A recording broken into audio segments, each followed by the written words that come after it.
Welcome back to our video production series.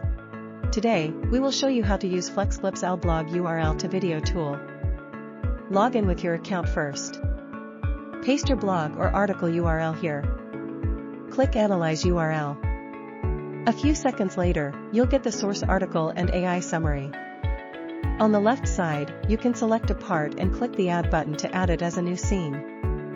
On the right side, you can re-edit the text, delete the scenes you don't need and add new scenes.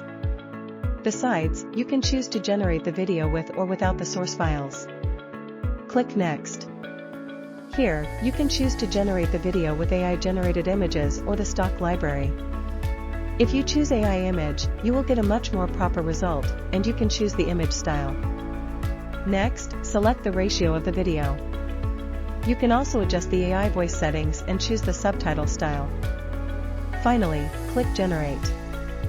A few minutes later, you'll get a stunning AI video. Here, you can modify the video details to meet your needs. Once finished, click the Export button and save this video to your desktop. That's all for today's tutorial. Stay tuned for more video production tips in our series.